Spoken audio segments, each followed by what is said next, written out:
Bonjour tout le monde, bienvenue. Il est 16 heures ici à Delft et il est temps de démarrer ce webinaire sur le giratoire protégé à la hollandaise. C'est un webinaire que nous enregistrons et dont nous vous partagerons le lien plus tard. Je m'appelle Anna Taïez, je suis ingénieure consultante sur les questions d'urbanisme et de politique cyclable.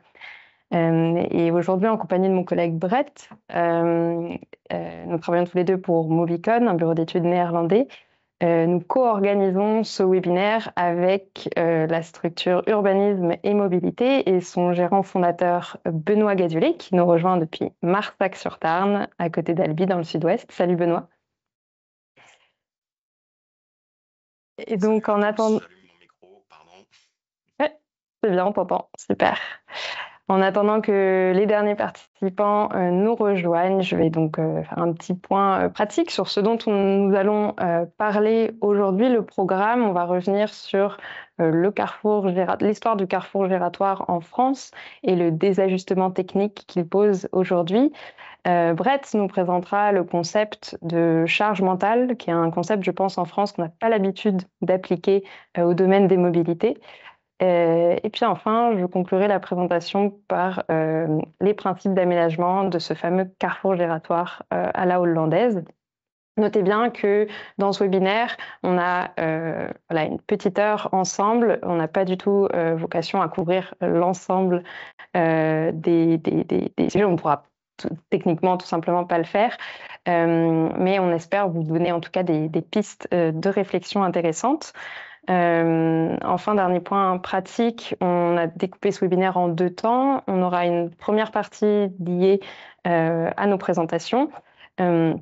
Et enfin, on enchaînera avec un temps de questions et réponses.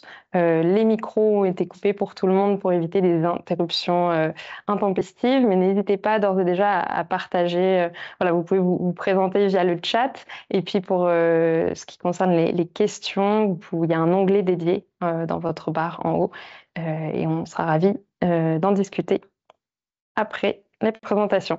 Alors, un petit tour de table parce que vous ne nous connaissez certainement pas toutes et tous. Comme je le disais, je m'appelle Anna Taïez, je suis française à la base, je vis depuis 3 ans aux Pays-Bas et dans mon métier, je m'intéresse en particulier à la problématique de la traduction des bonnes pratiques néerlandaises à différents contextes internationaux dans le domaine de la planification et de la conception des réseaux cyclables. Je travaille donc pour Mobicon, qui est un bureau d'études néerlandais spécialisé sur les enjeux de mobilité durable. On a tout un panel de services, de produits qui vont des études de planification de réseaux multimodaux, des études également de préfaisabilité de conception liées aux intersections protégées, aux aménagements cyclables et tout un volet également lié à la formation, au transfert de compétences dont fait partie ce webinaire. On est en train également de monter une masterclass dont on vous parlera à la fin de ce webinaire. Et un programme également MobiCoach, qui est un programme d'accompagnement personnalisé aux collectivités sur des thématiques en lien avec les mobilités durables. Brett, tu veux te présenter? Merci. Merci Anna. Donc très vite fait, je suis Brett Petzer, je suis francophone mais pas du tout français, mais c'est évident. Je suis sud-africain d'origine, mais je suis venu aux Pays-Bas il y a 8 ans environ pour mon doctorat sur la répartition de l'espace public entre les modes et surtout en faveur des cyclistes et les mécanismes de répartition d'espace. Et je suis urbaniste architecte. Et oui, depuis 8 ans, je suis ici, je m'immerse, je suis en immersion dans cette culture et Anna aussi depuis 3 ans. Ouais. Donc, J'ai oublié de préciser, Mobicon, du coup, c'est vrai que c'est un bureau d'études néerlandais à la base qui est en activité depuis 1986, mais il se trouve qu'on est donc une équipe voilà, de consultants à cheval entre l'Europe et l'Amérique du Nord et avec des origines aussi assez variées. Benoît, tu peux te présenter? Eh bien, bonjour à tous. Donc, Benoît Gagliolet, moi je suis urbaniste au PQ, consultant sur les questions de mobilité et de partage de l'espace public depuis une quinzaine d'années. J'ai créé, comme tu le disais tout à l'heure, Urbanisme et Mobilité il y a un peu plus d'1 an et demi maintenant, pour mieux articuler les logiques d'espace public et de flux, mieux coordonner la transition, disons, entre la carte des flux piétons, cyclistes, automobiles et l'aménagement de l'espace public support de ces flux. Voilà, très rapidement. Alors, avec Mobicon, on travaille ensemble depuis 1 an et demi maintenant déjà pour la communauté d'agglo Val d'Isère, Val-de-Seine, pour Agen notamment. On travaille sur ce projet-là de webinaire et de masterclass et on s'est bien retrouvé autour d'une philosophie commune où la première chose sur laquelle on travaille quand on travaille sur un réseau cyclable, c'est de mettre l'usager au cœur de la pensée, de conception du schéma cyclable et de l'aménagement, et de travailler sur la continuité avant tout. Ça semble évident quand on le dit, mais en France, on est encore beaucoup dans des situations où on a des ruptures de continuité. Et on va voir que ce giratoire à la hollandaise ou à la néerlandaise, qu'on va étudier rapidement aujourd'hui, est un outil à mobiliser pour amener de la qualité dans le réseau, mais que sans réseau, il ne se suffit pas du tout à lui-même. On travaille également du coup aussi sur une logique, donc j'exprimais précédemment, de place, d'espace public et de flux, donc places versus flow. Et évidemment, on essaye de s'adapter à chaque contexte, notamment lors des études de préfaisabilité sur lesquelles nous avons l'occasion de travailler pour vraiment décliner les solutions qui nous paraissent les plus pertinentes, que ce soit pour gérer des sections courantes ou des intersections. Alors, pour commencer ce webinaire, on a voulu faire un petit rappel historique sur ce qu'on appelait l'histoire d'un désajustement technique. L'idée, alors déjà peut-être avant d'aller plus loin sur la présentation, un petit point de vocabulaire. Giratoire ou rond-point? Rond-point, c'est le terme qu'on utilise un peu toujours abusivement, c'est un abus de langage, puisque dans le rond-point, on n'a pas la priorité. C'est une gestion par priorité à droite. Donc les branches entrantes sont prioritaires, ce qui fait qu'on engorge très vite l'anneau et qu'on se retrouve sur des situations de saturation. Donc les Anglais, dans les années 60-70, ont remédié à ça et ont inventé le giratoire, c'est-à-dire que ce sont les branches entrantes qui ont cédé le passage. Voilà. Vous savez tout maintenant sur la différence entre giratoire et rond-point. C'était codifié notamment dans l'instruction interministérielle sur la signalisation routière. Je vous ai mis les liens dans la présentation. Alors en France, on dit souvent qu'on est les champions du monde du giratoire. Oui, il y a une étude qui a été faite par un loueur de voitures qui s'appelle Discover Car, qui établit, d'après une analyse des données OpenStreetMap, qu'on est environ à 43 000 giratoires en France. Si on inclut les mini-giratoires, d'après le CEREMA, on est autour de 65 000 giratoires et mini-giratoires. Si on ramène ça à la population, on est autour de 665 giratoires par million d'habitants. Donc, il n'y a pas de problème, cocorico, on est les champions. Vous voyez que les deuxièmes sont assez loin, que ce soit le Royaume-Uni, l'Italie, l'Espagne, que ce soit en nombre de giratoires par million d'habitants. Par contre, les Pays-Bas, eux, sont les premiers au nombre de giratoires par kilomètre carré. Donc, il y a quand même aussi, du coup, même si on y pense moins, beaucoup de giratoires aux Pays-Bas. Alors pourquoi dans le monde occidental, et en France, autant de giratoires? C'est à remettre en lien avec déjà l'augmentation de la population depuis les années 50-70 et surtout l'augmentation du nombre de véhicules en circulation, avec un taux de motorisation qui commence à peine à stagner aujourd'hui, mais où on est autour de 83-84% de ménages qui disposent d'un véhicule ou plus. Ce qui fait qu'on est passé de environ 2,3 millions de véhicules dans les années 50 à 15 millions en 1975, c'est-à-dire plus ou moins au moment du premier choc pétrolier. Pour donner un indice de comparaison, ça fait environ 300 pour 1000 habitants. Si on va en 2015, on est à 36,7 millions de véhicules en circulation, soit 570 pour 1000 habitants. Et puis en 2025, on a 39,7, donc on est à 578 pour 1000 habitants. vous voyez que ça augmente quand même à chaque fois, même si le taux de motorisation commence à stagner. Donc, le taux de motorisation augmente, le nombre de véhicules augmente, et du coup, l'insécurité routière s'envole, hein. On a tous en tête ce pic qu'on a atteint dans les années 70 avec 18 000 morts par an sur les routes. Donc, la sécurité routière devient une préoccupation majeure, et on s'est aperçu que les intersections étaient des lieux accidentogènes, et que donc il fallait traiter cette question de sécuritaire en intervenant sur les comportements des individus, hein, l'alcool, la drogue au volant, etc., sur les véhicules, hein, la ceinture de sécurité obligatoire à l'avant puis à l'arrière, et puis également sur les infrastructures et les aménagements du coup des intersections. Et donc c'est là qu'apparaît le giratoire comme moyen de sécuriser les intersections dans les années 80. Il y a des études avant-après aménagement de giratoires qui ont été faites, qui mettent en avance une diminution du nombre d'accidents corporels et de tués de l'ordre de 80 à 90%. Donc le giratoire a été considéré comme un aménagement très sûr, permettant de très fortement faire baisser l'insécurité routière. Le giratoire, c'est aussi un moyen de gérer les goulots d'étranglement que sont les intersections dans un réseau routier, hein. Il permet de simplifier les intersections, de fluidifier l'écoulement des véhicules, parce qu'on considère qu'en général, sur un carrefour à 4 branches, on est autour de 1800 véhicules heure en capacité théorique.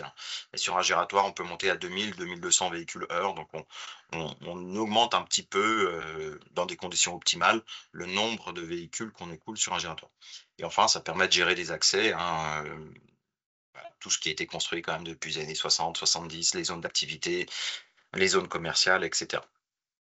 Bon, et du coup, les cyclistes dans tout ça, en France, voilà ce qu'on a comme intégration des cyclistes dans les giratoires.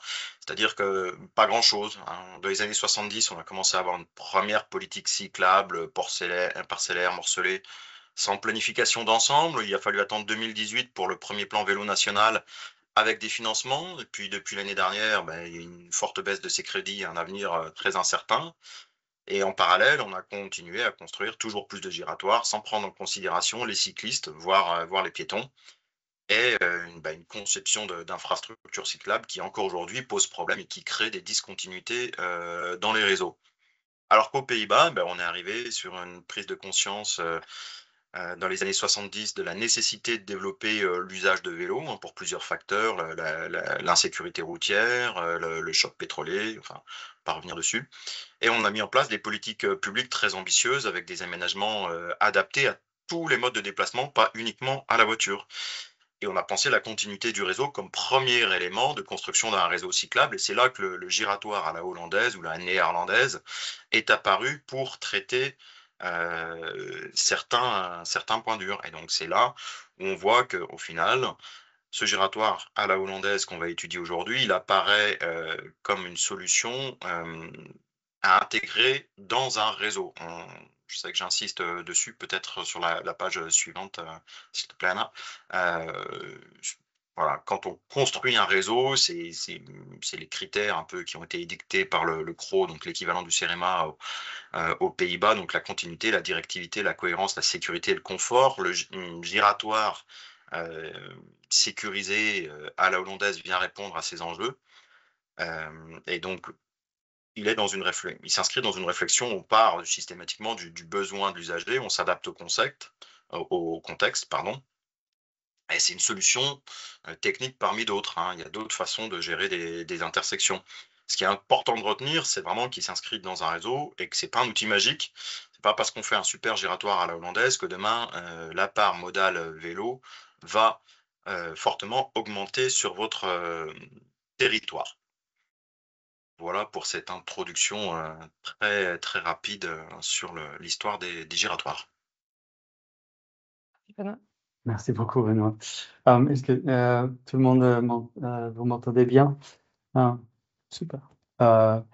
Oui, ok, super, merci. Donc, cette idée de la charge mentale, bon, c'est chez nous, nous le comprenons comme c'est composé de deux éléments. Il y a d'abord un concept, un élément beaucoup plus neutre, plus scientifique. En psychologie du trafic, on parle de charge cognitive. C'est en fait juste l'effort mental qui est exigé. Donc, le travail qu'il faut faire, que chaque usager faut faire pour naviguer dans un système de mobilité. Mais il y a aussi un autre côté, un côté un peu plus militant, où la philosophie féministe a introduit, je crois, dans les années de l'après-guerre, cette idée de charge mentale pour désigner le travail invisible, le travail qui doit être fait par un groupe et dans un système qui se veut neutre ou qui se veut universel.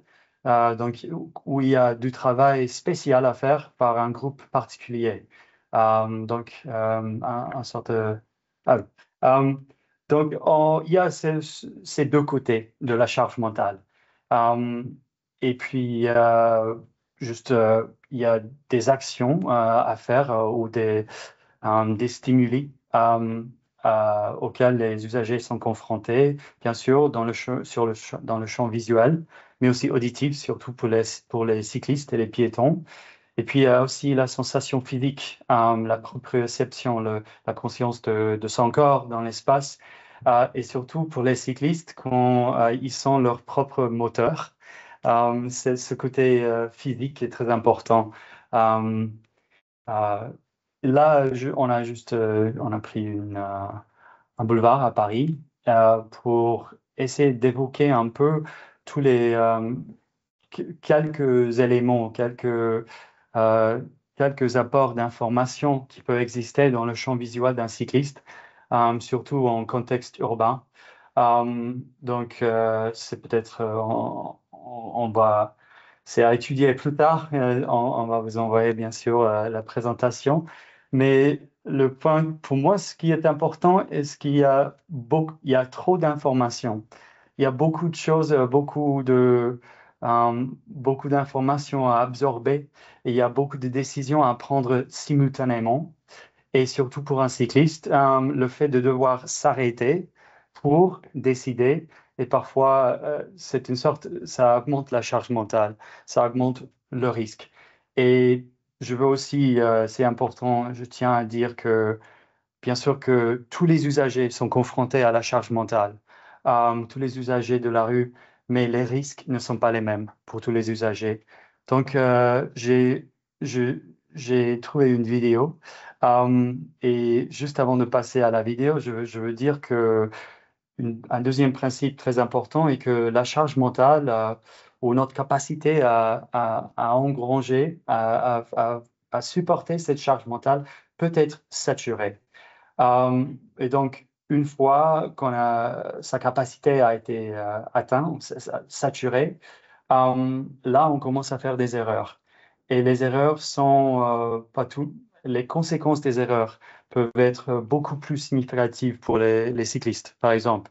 Donc, c'est ça le principe de conception du carrefour giratoire qu'on va voir dans la vidéo.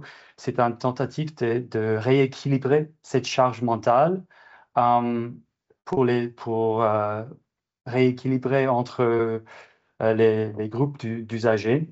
Mais tout d'abord, je veux juste souligner que pour les triangles blancs, c'est un régime de priorité qu'on a surtout aux Pays-Bas. Donc, la base du triangle pointe vers l'usager qui s'approche et c'est cet usager qui doit céder le passage. Donc, je tiens à dire que les cyclistes n'ont pas toujours la priorité aux Pays-Bas. Il y a certains qui le croient. Donc, juste quelques éléments avant la vidéo.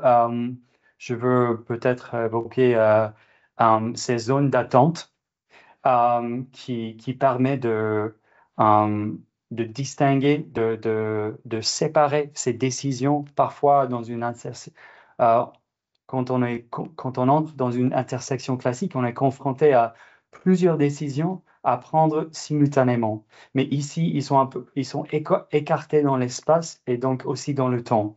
Donc, vous allez voir une succession de décisions. On prend une décision, par exemple, pour résoudre un conflit automobiliste-cycliste, puis automobiliste, piéton, puis cycliste. Et puis, on a une zone d'attente avant d'entrer dans le rond-point. Donc, avant d'être confronté au conflit automobiliste. Le croisement à 90 degrés, les plateaux surélevés, il y a c'est plutôt toi qui va parler de ça en détail, mais je voulais juste attirer l'attention sur ces concepts. Et puis, cette vidéo, c'est sur YouTube, c'est public, donc à vous de le regarder plus tard. Je crois que Noémie, notre assistante, merci Noémie, va mettre le lien dans le chat. Mais je voudrais juste, je vais vous laisser regarder. Il y a un bus qui s'approche.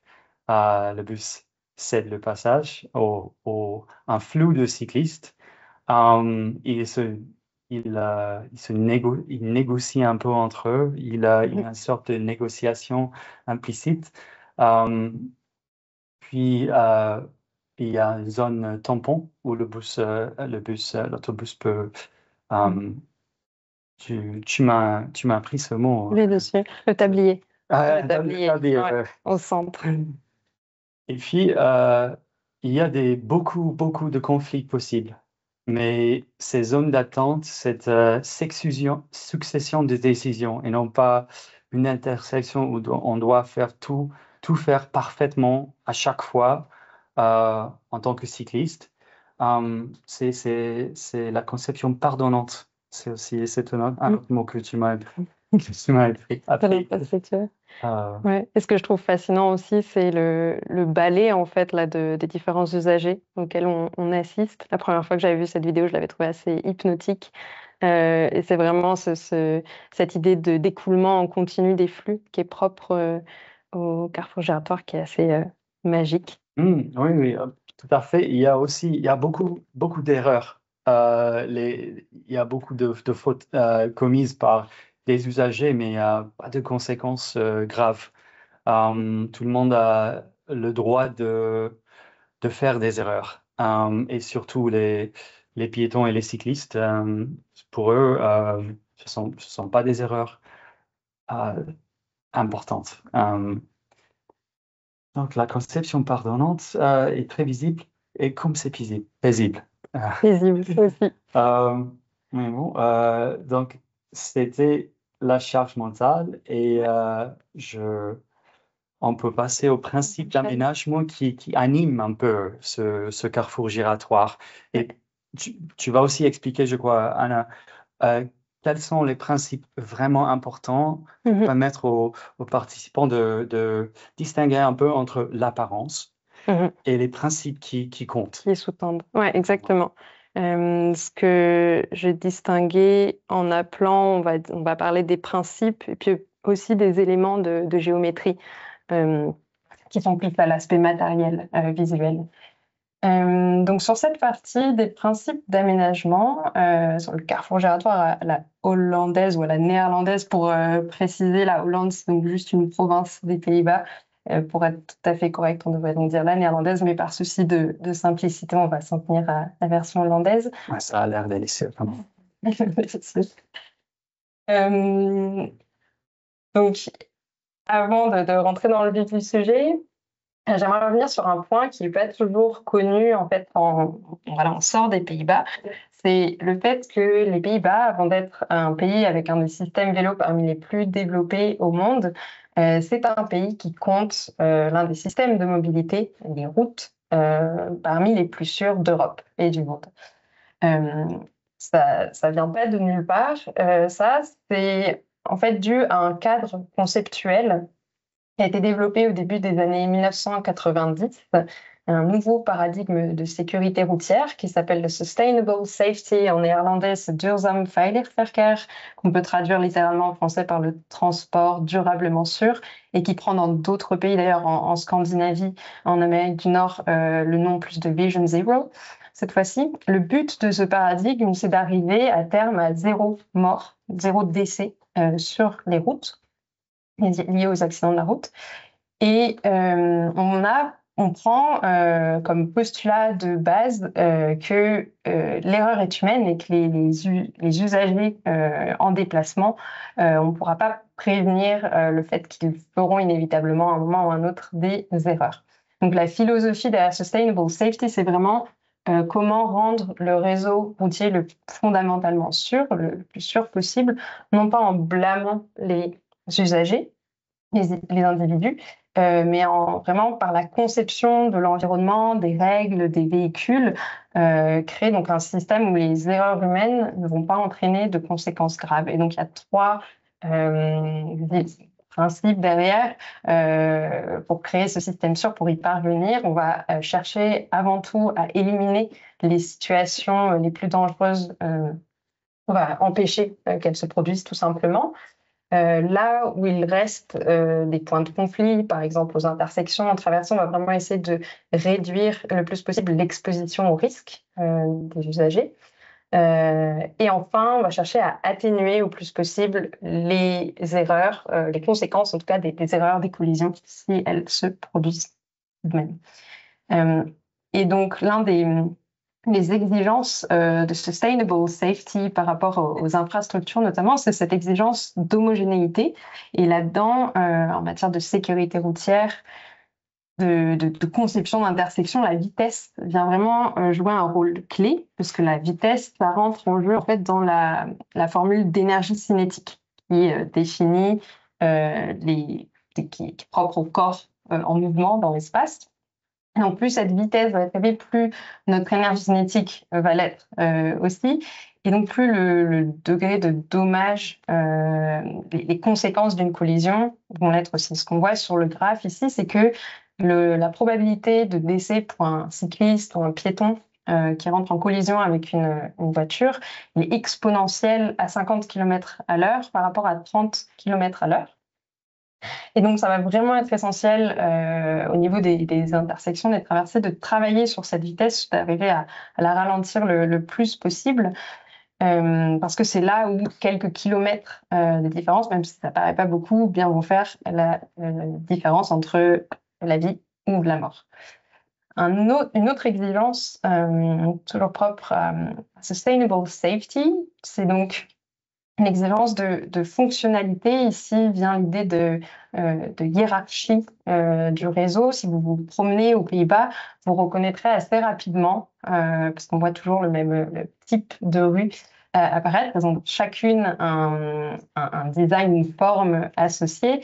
Ces types de rues, il y en a trois principales. Des grands axes de transit, où là, on va vraiment éviter qu'il y ait aucun usager vulnérable le long de ces axes, ou en tout cas qu'ils en soient le plus éloignés possible. Ensuite viennent les axes dits de distribution, qui sont là pour relier différents quartiers entre eux, différentes villes entre elles, qui vont être limitées à 50 km à l'heure au maximum, et sur lesquels, dans un souci, encore une fois, d'homogénéité, on ne va pas mélanger les flux qui ont des masses, des vitesses trop différentes. Et enfin, les routes d'accès local, on va les appeler en français, qui sont, elles, là, les ramifications les plus fines d'un réseau, limitées à 30 km à l'heure au maximum, sur lesquelles on va trouver en général, on va en tout cas pouvoir envisager une mixité des différents modes, si tant est que la forme de cet aménagement ralentit efficacement les vitesses. Et donc, on vient combiner ces deux exigences de fonctionnalité, d'homogénéité. On en arrive à en fait, on trouve différentes configurations types aux Pays-Bas d'intersection pour traiter bien les endroits où ces axes de différentes sortes se rencontrent. Donc, on va les passer en revue entre deux voies d'accès. Voilà ce qu'on va typiquement retrouver. On va avoir pour ralentir la vitesse effective des véhicules, on va souvent voir des plateaux surélevés, l'utilisation de pavés pour envoyer un retour tactile à l'usager motorisé.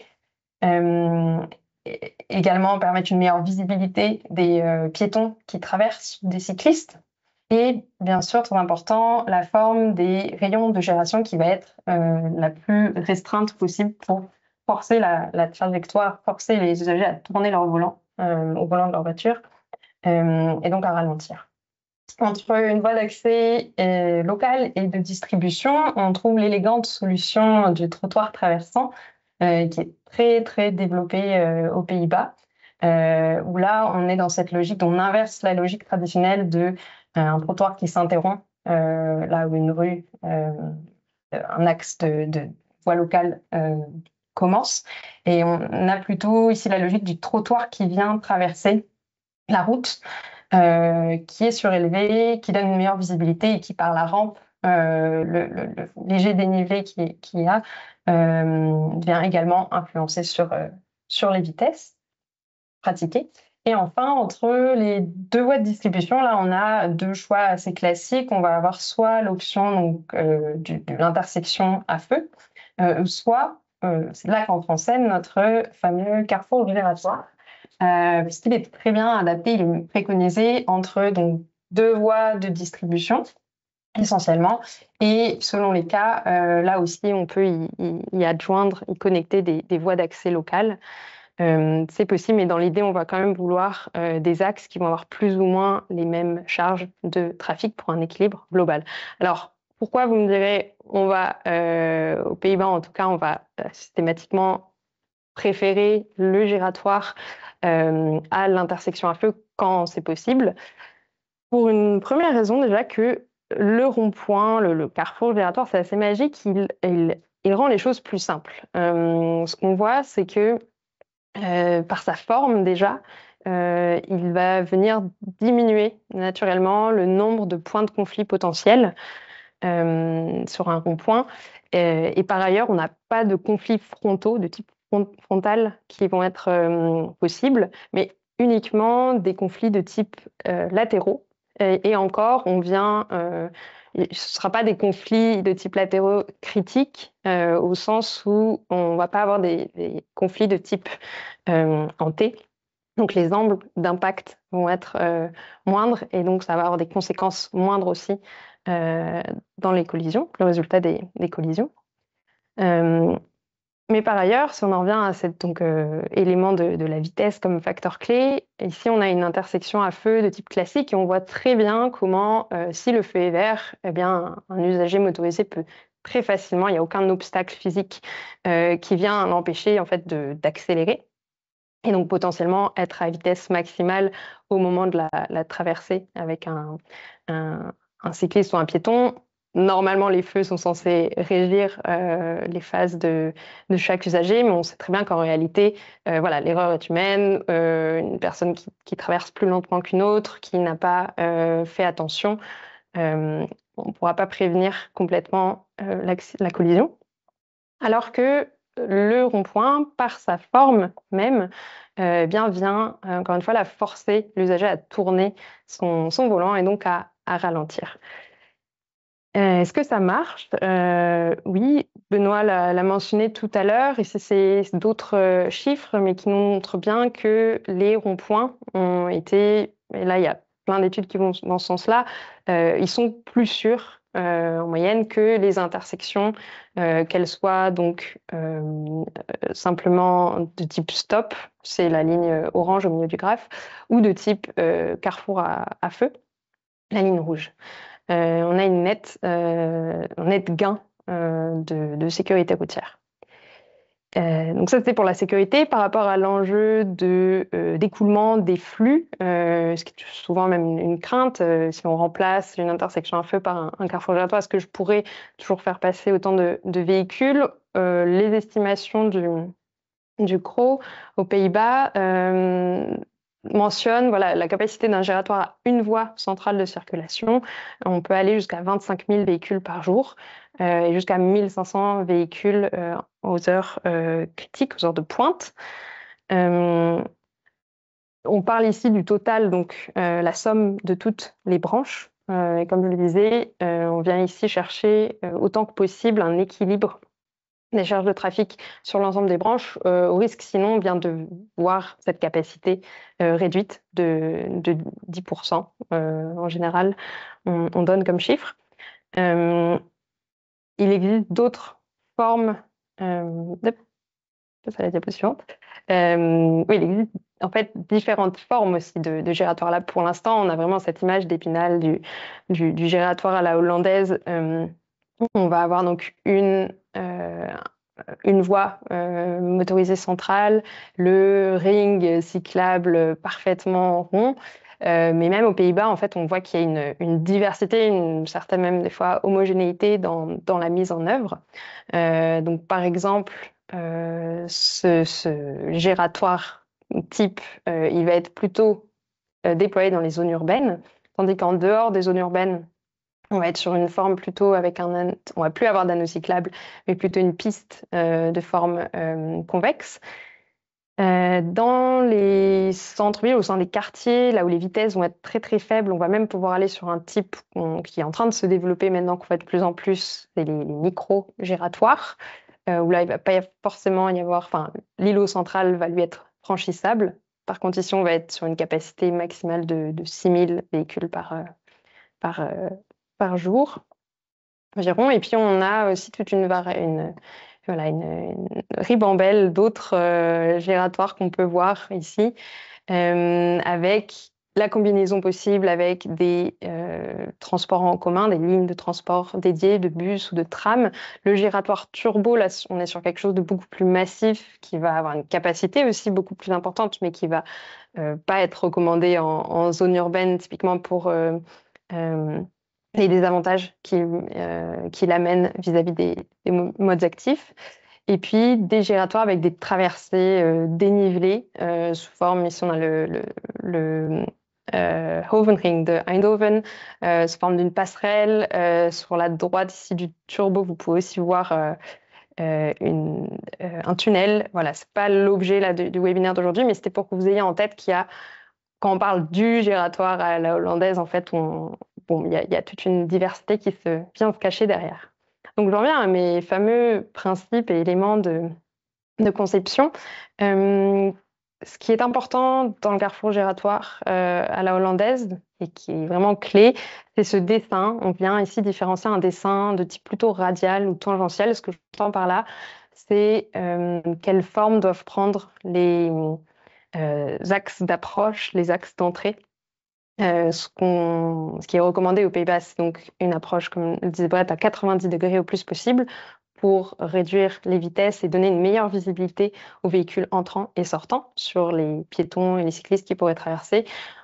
En France, ce qu'on voit beaucoup, c'est donc ce dessin plutôt tangentiel, où là, on arrive plutôt de côté et on peut très facilement accélérer sans même être sorti de l'intersection.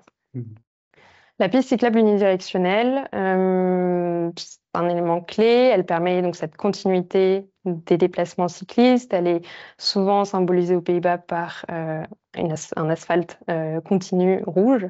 Et elle est donc séparée largement du ring motorisé central pour réduire l'exposition aux conflits potentiels avec les voitures. La priorité ici marquée donc, par les différents éléments, les dents de requin, la continuité de l'asphalte et le passage piéton en parallèle, le zébra qui lui est en conformité.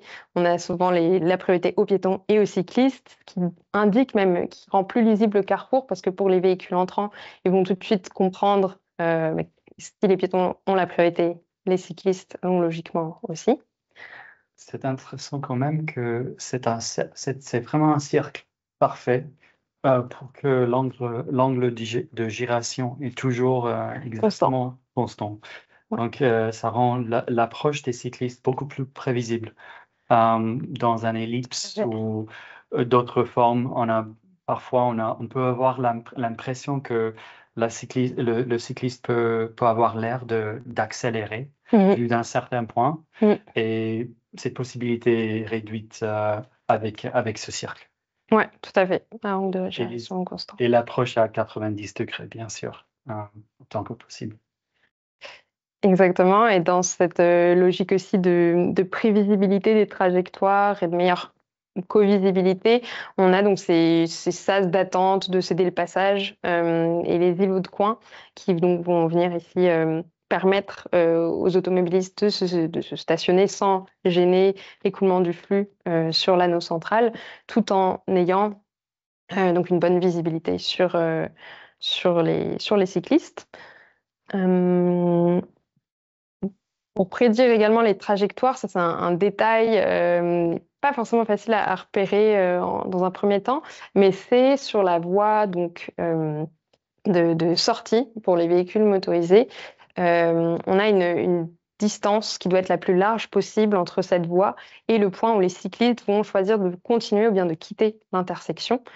Et ça, c'est des espaces tampons voilà, qu'on retrouve à différents endroits des infrastructures aux Pays-Bas pour donner le plus de temps de réaction possible, meilleure anticipation possible aux différents usagers. Par rapport à la visibilité, toujours, ce qu'on remarque, c'est qu'au centre de ces carrefours giratoires, on va souvent avoir des aménagements paysagers ou autres, mais qui vont venir ici bloquer la vue. Et on en revient à ce que disait Brett, l'idée de simplifier l'intersection, de la découper en étapes distinctes et simples à traiter une par une. Donc pour simplifier là, la charge mentale, en l'occurrence des automobilistes, les permettre de mieux se concentrer sur, en premier temps, le conflit avec les piétons, les cyclistes, puis dans un second temps seulement d'entrer dans le ring motorisé. Cet élément donc, de l'îlot central, il est assez clé pour ça. Et par ailleurs, sur les îlots de coin, parce qu'on peut souvent avoir des arbres ou de la végétation, c'est là où par contre il va falloir être vigilant en sortie, de veiller à ce qu'il y ait une maintenance régulière de ces îlots, s'ils sont végétalisés, pour là au contraire ne pas créer de masque de visibilité et bien permettre de l'anticipation des mouvements des différents usagers. Les carrefours giratoires, donc, ils sont conçus c'est pour des voitures. À la base, c'est la voiture type moyenne, 5 mètres de long, qu'on prend comme véhicule de conception. Pour autant, comme il faut parfois accommoder des véhicules plus larges, de type ambulance, des bus, des camions, on va retrouver des éléments franchissables comme les îlots de coin ou le tablier. Qui sont là composés de matériaux qui sont pas agréables à rouler dessus pour des voitures lambda, mais qui permettent tout de même le franchissement pour des véhicules plus longs. Ensuite, cette médiane, elle est là pour réduire l'exposition au risque que je mentionnais tout à l'heure et réduire la longueur de la traversée pour les piétons et les cyclistes. Et enfin, le petit point sur les options de priorité. Donc, j'ai mentionné tout à l'heure qu'en général, en milieu urbain, les cyclistes ont la priorité. En dehors, ils ne l'ont pas. Entre les deux types de giratoires, il n'y a pas grand-chose. En fait, on retrouve les différents éléments cités précédemment. La seule chose qui change, mais elle fait une différence clé, c'est la forme de cette piste qui va être ici donc plutôt convexe et qui va forcer les cyclistes à ralentir par la forme même de l'infrastructure et donc les inciter, les informer déjà qu'ils n'ont pas la priorité et les inciter à ralentir. Parmi tout ce qu'on a donc évoqué jusqu'à présent, il y a beaucoup d'éléments plus ou moins nouveaux, mais si vous deviez en retenir 3 aujourd'hui à appliquer dans vos projets notamment, j'ai fait l'exercice donc d'essayer de les synthétiser sous forme de questions à se poser. La première chose déjà, c'est toujours dézoomer et en fait se demander où est-ce qu'on se situe dans le réseau. Est-ce que le giratoire est ou pas une bonne solution puisqu'il n'est pas toujours recommandé, et se demander également quelle priorité on veut donner à quel mode, puisque les vélos non plus n'ont pas toujours la priorité. Par rapport à la question de la charge mentale, si on décide donc d'aller pour ce giratoire, on peut se demander où est-ce qu'on veut influencer cette charge mentale, l'augmenter, au contraire la diminuer. Et pour ça, il est essentiel de penser un environnement qui soit le plus intuitif possible, avec un langage visuel homogène, qui soit récurrent et cohérent au sein d'un même réseau, et qui soit une infrastructure en fait facile à lire qui soit facile à décoder, même pour un enfant de 6 ans, et qui, par sa forme, va conditionner, va former les usages. On va forcer, par exemple, les automobilistes à ralentir, les cyclistes à céder le passage en fonction de l'objectif qu'on veut atteindre derrière. Et enfin, toujours se demander, garder en tête pour qui est-ce que l'on conçoit cette infrastructure, en mettant les usagers les plus vulnérables toujours au cœur de la réflexion. On a vu qu'il y avait pas mal d'éléments donc, qui permettaient de qualifier le giratoire de cette infrastructure dite pardonnante, qui va prendre en compte la possible survenue d'erreurs et offrir des marges de manœuvre. C'est peut-être le moment de passer aux échanges. C'est moi qui ai Ouais. tout ralenti. Donc, Non, je pas de souci. m'excuse aux participants. Oui. Merci beaucoup pour cette explication. Ouais. On peut passer. Hop. Que Benoît, tu as des. Oui, Benoît, est-ce que déjà les participants, d'ailleurs, bienvenue à tous les participants. Et déjà, on a une première question. Oui, Mais c'est à Benoît. Abel qui nous demande ce que l'on pense des carrefours présentés en France comme aménagés à la hollandaise. C'est dur ça.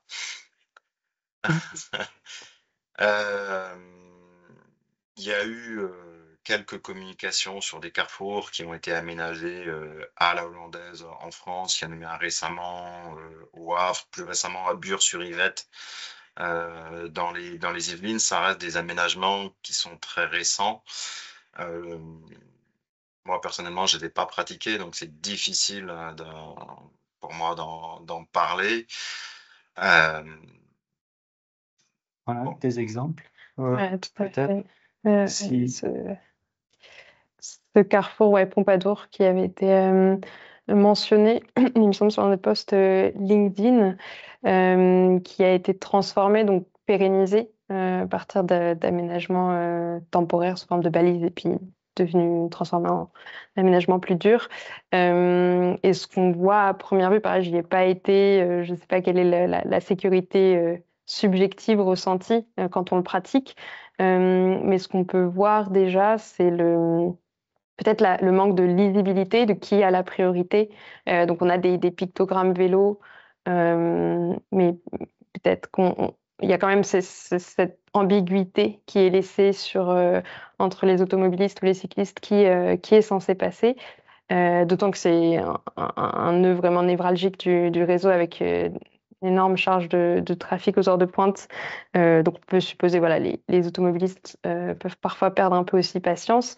Et les angles, ces fameux angles à la fois d'approche et puis quand un véhicule quitte le giratoire, j'ai l'impression qu'un cycliste, au niveau de la traversée, il reste encore à peu près presque dans l'angle mort quoi, d'un véhicule qui accélérerait. En tout cas, la forme ne force pas les automobilistes voulant quitter le giratoire à ralentir complètement. C'est pas suffisamment manipulateur.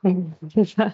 Oui, il y a deux choses peut-être qu'on peut remarquer par rapport aux exemples que tu nous as présentés, enfin pas les exemples, les règles de conception, c'est que déjà on n'a pas du coup l'enrobé coloré qui donne intuitivement aux Pays-Bas la notion de qui est prioritaire. Enfin, si on a une continuité de l'enrobé coloré dans l'intersection, enfin sur le ring cycliste, on sait qu'en tant que cycliste, on est prioritaire. Et si au contraire, c'est l'enrobé noir qui prend le dessus, on sait qu'en tant que cycliste, on doit s'arrêter, qu'on n'a pas la priorité. Le deuxième élément, c'est les dents de requin. Alors c'est vrai qu'en France, on n'a pas ce langage graphique des dents de requin qui indique un céder le passage. On a ces carrés là, mais est-ce que c'est aussi lisible, aussi intuitif, je ne sais pas. Et là, ce qu'on remarque aussi peut-être, c'est que sur les îlots, le céder le passage, j'ai pas l'impression, quand on sort du giratoire, qu'il permet de stocker un véhicule. Et que assez facilement, on risque peut-être de saturer l'anneau avec ne serait-ce qu'un véhicule qui laisserait passer un cycliste. Alors, dans les commentaires, Florentin nous dit que c'est le carrefour de Pompadour sans continuité, a priori, voir la vidéo d'Altisplay. Eh bien, on ira voir. Est-ce qu'on a, demande Monsieur Baudouin, des exemples de giratoires à la hollandaise réalisés en France avec piste unidirectionnelle autour?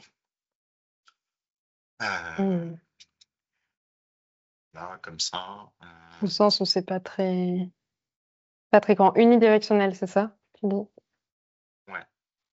Oui, parce que j'ai l'impression qu'en France, ceux qu'on a réalisés, ils étaient plutôt, bon, à part celui-là de Pompadour, mais ils étaient plutôt bidirectionnels. De mémoire, celui de Bure-sur-Yvette est bidirectionnel. Oui, je peux peut-être commenter quand on supprime systématiquement les carrefours giratoires à double sens pour les cyclistes.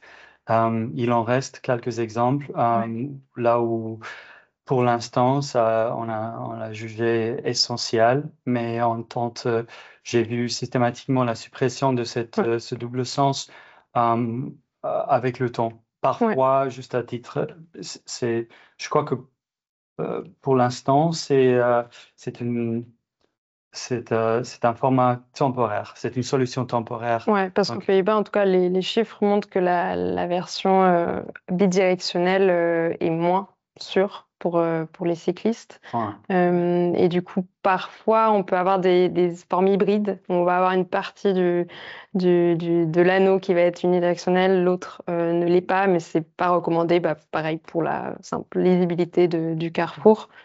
Ici à Delft, nous sommes à Delft, on a un très bel exemple d'un grand carrefour giratoire qui, après 7, 8 ans, a été finalement converti en unidirectionnel par souci de sécurité. Donc, mais il a fallu quelques ans pour créer des solutions au niveau du réseau. Exactement, pour résoudre ce problème de flux cycliste important qui arrive dans le mauvais sens.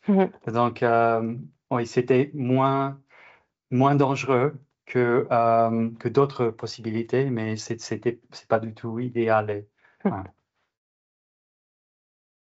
Ouais, il y a une question d'angle mort et puis d'habitude, quand on est dans un giratoire, on pense uniquement aux usagers qui vont arriver vers la gauche et on n'a pas forcément l'habitude de regarder vers la droite. Ça, c'est le premier point. Puis ensuite, vers la droite, on peut avoir un passager ou même juste la structure du véhicule qui fait un petit angle mort et qui peut rendre donc le bidirectionnel un peu plus dangereux. Alors, pas mal de questions dans le chat.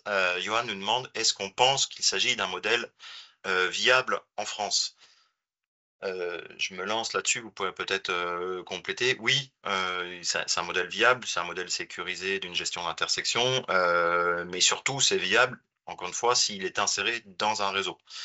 Ne vous lancez pas dans un projet comme ça qui va vous coûter plusieurs centaines de milliers d'euros en fonction de si soit vous faites juste l'anneau sur un carrefour existant ou si carrément vous faites un giratoire complet. Il faut qu'il vienne résoudre un point dur, une problématique de continuité dans un réseau. Sinon, vous aurez fait un super aménagement, il y aura certainement des élus contents de couper un ruban, mais ça va pas faire augmenter la pratique. Je reviens à ce qu'on disait en début de webinaire sur vraiment la nécessité de penser la continuité du trajet du cycliste par-delà les limites communales, administratives, etc. Alors, Ribaud nous précise que les carrés ont la même signification que les dents de requin en France, même si c'est moins clair. Et une question de Denis sur les tailles maximales de giratoire à la néerlandaise où les vélos sont prioritaires. À l'inverse, quelle largeur minimale de façade à façade doivent avoir les avenues pour pouvoir accueillir un giratoire aux intersections? Je peux apporter quelques éléments là-dessus. Je vais commencer par le minimum. Donc, les recommandations du CRO. Le CRO, c'est le Centre d'études et d'expertise aux Pays-Bas, l'équivalent du CEREMA dans les domaines de la mobilité et des infrastructures. Si on prend leur schéma type, on est plus sur un diamètre, il faut compter une quarantaine de mètres. Dans la pratique, c'est possible d'en voir des carrefours giratoires plus compactés qui vont descendre là jusqu'à 20 ou 30 mètres. Mais ça va vraiment dépendre après du contexte, je dirais. Et il faut pas non plus rogner trop sur cet espace de séparation qu'on l'a vu en fait fait beaucoup entre l'anneau central motorisé et l'anneau cyclable. Mais il y a des marges de manœuvre. Aussi avec la piste cyclable autour, c'est vraiment cet anneau cyclable parfait. Bah, il prend quand même une place non négligeable, donc parfois il peut être contraint. Sur la dimension maximale, alors c'est pas tant là le diamètre qui va influencer la réponse, mais plutôt le nombre de voies de circulation à franchir, l'exposition qu'on est prêt à donner en fait, l'exposition au risque qu'on est prêt à donner aux usagers, car plus on va augmenter ce nombre de voies de circulation en approche et en sortie, en tout cas en entrée, plus on va augmenter la capacité du giratoire, mais on va exposer plus longuement les cyclistes et créer aussi ce risque de masque de visibilité si une voiture s'arrête et pas l'autre, etc. Et donc là, en général, en fait, au-delà d'une voie de circulation en approche, il est recommandé de déjà de ne pas donner la priorité aux cyclistes et d'autre part de penser à d'autres solutions de type dénivelé ou voir au niveau du réseau comment faire en fait pour avoir moins de voitures à cet endroit, par exemple. Merci Anna. Une précision peut-être, Denis nous demande sur le diamètre, est-ce qu'on parle de l'extérieur de la piste inclus ou uniquement de l'anneau motorisé? Non, là je parlais, oui, de tout compris, même le trottoir, si on prend la norme de 1,40 m en France, norme minimale pour le trottoir. Super. Allez, j'essaye de remonter les questions, de les prendre dans l'ordre au fur et à mesure. On a parlé rapidement de turbo-giratoire. Que pensons-nous des giratoires avec plus d'une voie automobile par branche? Comment assurer le respect des priorités par plusieurs véhicules côte à côte? Ouais, bah, systématiquement, là, l'augmentation du nombre de voies vient augmenter donc, vient diminuer l'aspect sécuritaire de ce type d'aménagement. Donc autant que possible, les éviter. Ouais. Euh, C'est Et aussi de ces perspectives de charge mentale pour les cyclistes. Ils hmm. doivent donc prédire ou anticiper les réactions de Plus, deux anneaux de flux d'automobilistes. Donc, c'est double, c'est un travail double. Ils doivent être corrects à chaque fois. est-ce que du coup, si on part du principe qu'on a de la place pour faire 2 fils sur chaque branche, on a un foncier qui est quand même plutôt disponible, et dans ces cas-là, aux Pays-Bas, on va aussi élargir l'îlot entre les branches d'entrée et de sortie pour Ouais. permettre de stocker les cyclistes, même s'ils sont potentiellement prioritaires. Mais bon, ce que disait Brett tout à l'heure sur la question de la charge mentale, en tant que cycliste, on est quand même directement exposé, même si on est prioritaire, au moins on a un refuge sur l'îlot pour s'arrêter. De surélever aussi les traversées pour davantage marquer si les cyclistes sont en priorité, par exemple. Faire une sorte de voilà, Oui. Alors, traversée. plusieurs remarques, justement, tu fais bien de le préciser sur le fait de surélever la traversée. Avec le fait que ça peut être un peu incompatible dans certains territoires avec les notions de performance Transport en pour les commun. transports en commun, Ouais, voire dans certains cas, on dit oui, les transports en commun, il n'y a pas de plateau de surélevation ouais, de la c'est voirie. toujours Alors moi, ce que possible. j'ai retenu de la visite à Delft, c'est que quand il y avait des plateaux, ils n'étaient pas non plus nécessairement avec des rampants très abrupts. L'idée, c'était plus d'avoir la continuité au niveau altimétrique de l'anneau cyclable que d'en faire un objet de Oui. ralentissement, parce qu'on est aussi attiré en tant qu'automobiliste au niveau de notre attention par le fait qu'il y a la couleur dans l'anneau. Puis bon, aux Pays-Bas, ils ont aussi avec plus l'habitude d'avoir des cyclistes aussi, quoi. Ouais, c'est plus des formes sinusoïdales. C'est ouais, C'est tout plutôt en, pour un automobiliste qui approche, c'est seulement si l'automobiliste ne ralentit pas qu'on va vraiment sentir cette différence, ce changement de hauteur. Sinon, c'est un peu invisible. Il y a beaucoup de questions, de très bonnes questions.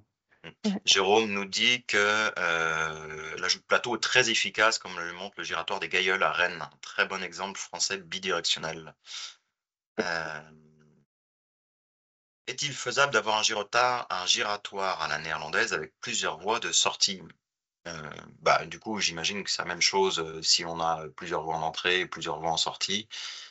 Mhm. Dans l'idéal, il faut pas.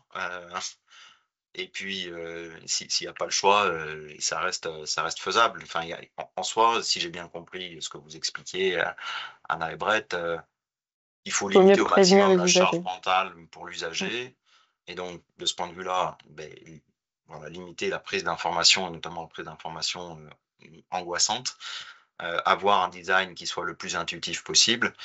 Et puis si après, pour des questions d'écoulement des flux de trafic, on n'a pas de meilleure solution que de faire un giratoire avec 2 voies en entrée ou en sortie, ça reste mieux que rien. Est-ce qu'on peut dire ça?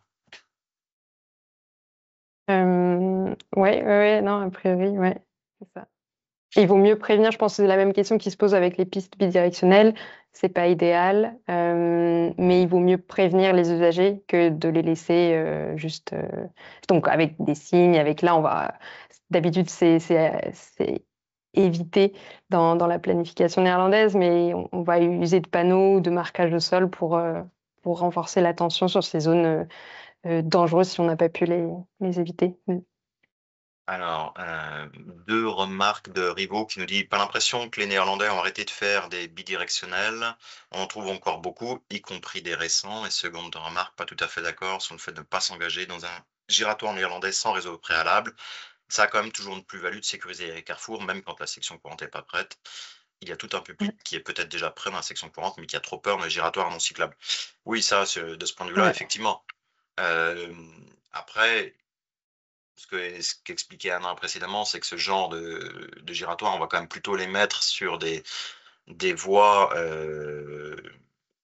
disons, de transit local, où il y a un certain volume de trafic. Et où en tant que cycliste, on va rechercher sur l'aménagement de la section courante au maximum le fait de le séparer. Donc, si on peut commencer par le giratoire, à un moment donné, c'est toujours l'histoire de la poule ou l'œuf, mais il faudra bien derrière aussi penser à sécuriser le reste de la section. Sur le fait qu'il y a encore beaucoup de giratoires bidirectionnels aménagés aux Pays-Bas, peut-être, je ne sais pas si vous avez un Ouais, commentaire. là-dessus, j'ai un élément, un chiffre. Donc, pour casser aussi un peu le mythe, voilà, aux Pays-Bas, il y a aussi encore du travail, des marges de manœuvre.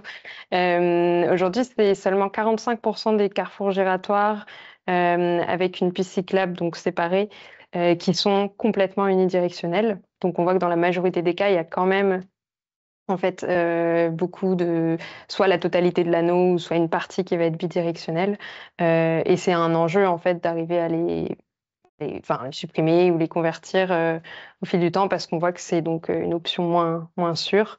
Il y a aussi, au sein même de certaines municipalités, des fois des règles de priorité qui vont être différentes. Donc l'homogénéité, voilà, c'est des principes, idéaux vers lesquels tendre, mais on voit que dans la pratique, il y a encore, aussi du travail, aux Pays-Bas.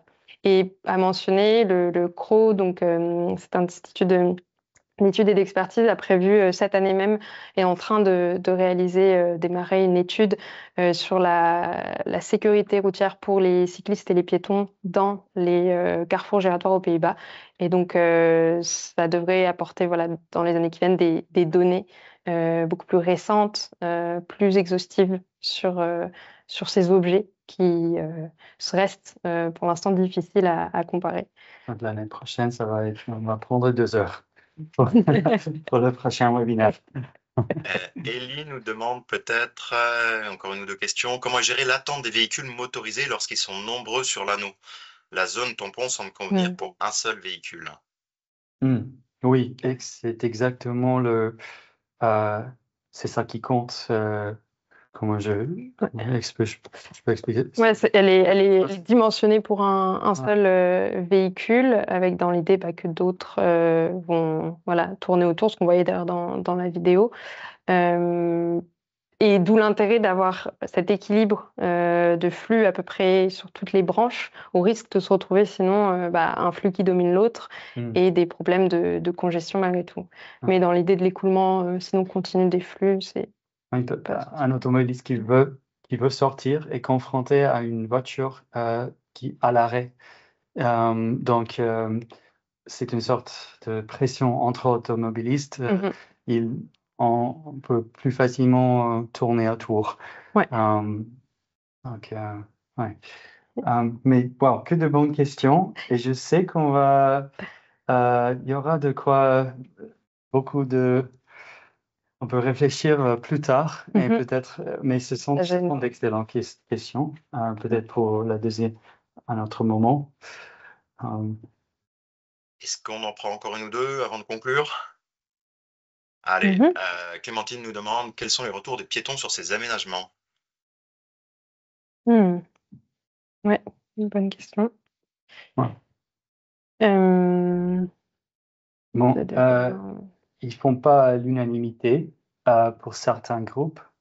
Surtout, je pense aux gens, aux handicapés, mais surtout les gens avec une déficience visuelle. Des déficiences visuelles qui n'apprécient pas toujours le manque de signaux sonores. Mais donc c'est un choix assez dur qui a été fait de supprimer au maximum les feux et les signaux sonores qui vont avec.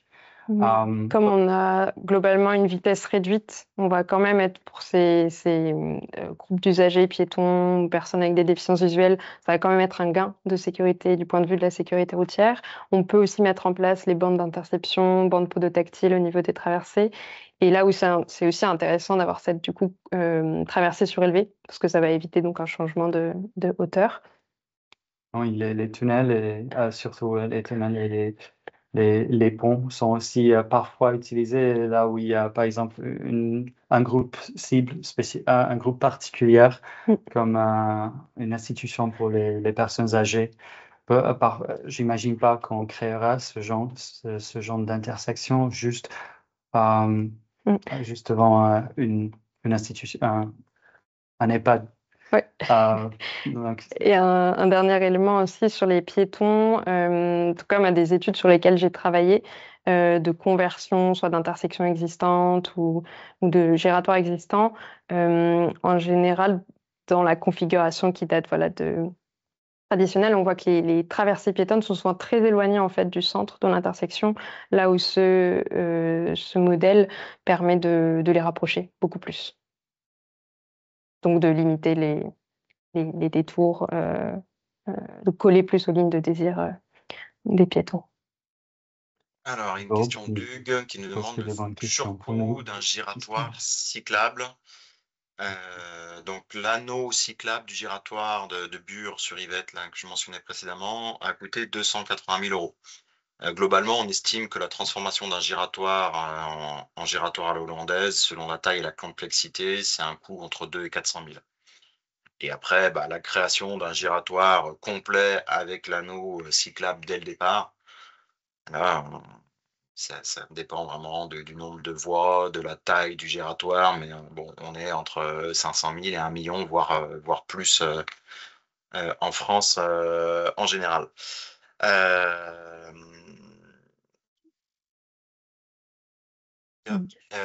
Une dernière question de Hugues. Est-ce que le giratoire à la hollandaise peut être pertinent dans une configuration de carrefour d'une avenue avec 2 fois 2 voies, une avenue à sens unique à 2 fois 2 voies?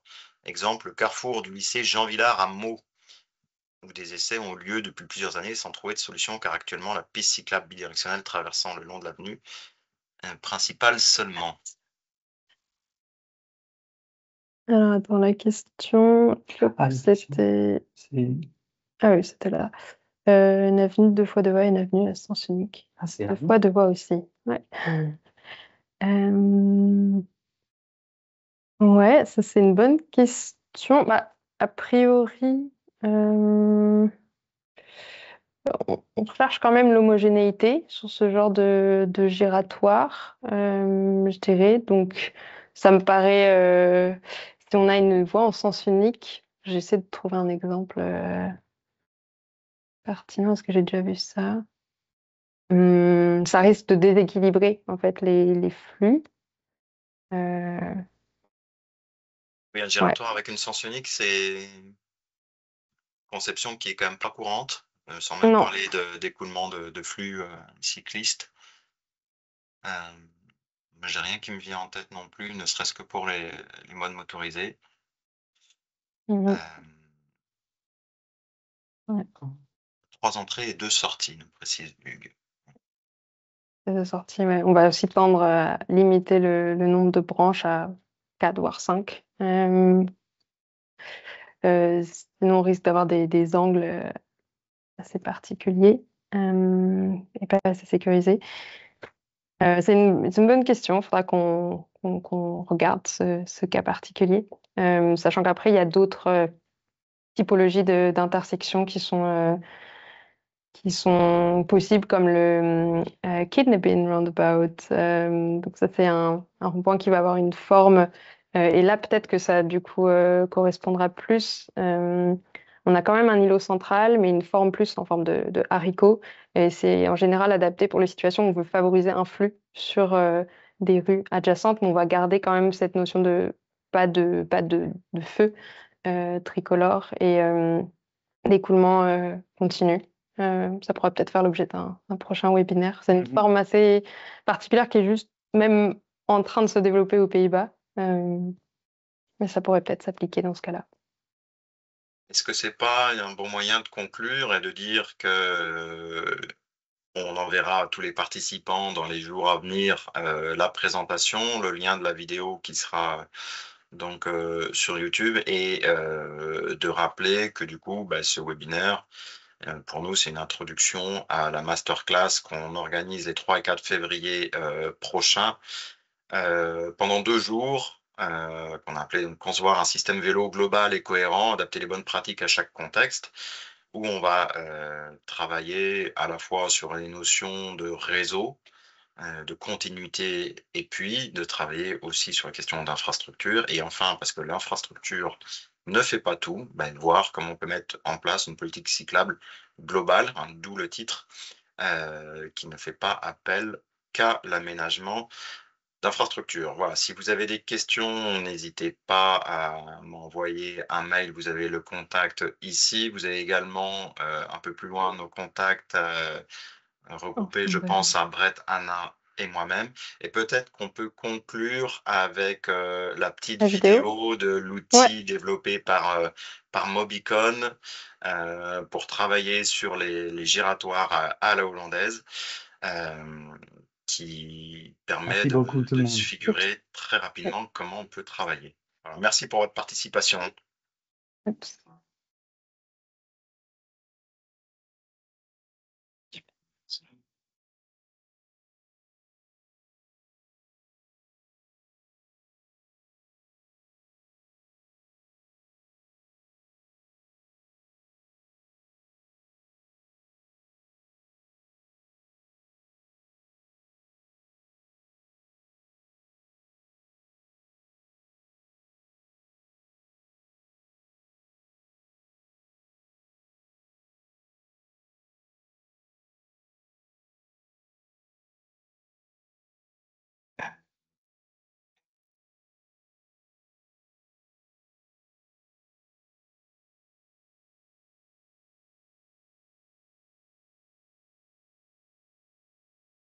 C'est essentiel.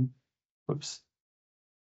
Et oui, Abel, normalement on avait mis une musique, mais la musique ne fonctionne pas. C'était voilà, un petit moyen pour illustrer comment on peut travailler en interne sur ces questions de conception d'infra cyclables sécurisés. Merci encore pour vos participations. N'hésitez pas, si nécessaire, à nous envoyer vos questions par mail, par LinkedIn, et puis à participer à la masterclass au mois de février. Au niveau des intervenants extérieurs, on aura plusieurs personnes. On aura Elliot Attier, qui est directeur mobilité du Grand Bourg Agglomération, qui vient d'être nommé numéro 1 par la FUB sur les villes de taille moyenne. On aura Simon Fessard qui travaille sur les modes actifs pour l'agglo de Clermont Métropole. Bah tiens, on a oublié de citer, mais le giratoire des Carmes de mémoire à Clermont, qui a été inauguré récemment. Également Isabelle Le Sens, Vincent Sindot et Clémentine Gourdel qui viendront nous parler de politique cyclable, notamment de savoir rouler à vélo et de jalonnement et plus globalement de plaidoyer pro-vélo. Merci encore à tous, bonne fin de journée et puis à très bientôt. Merci, au revoir. Merci, au revoir.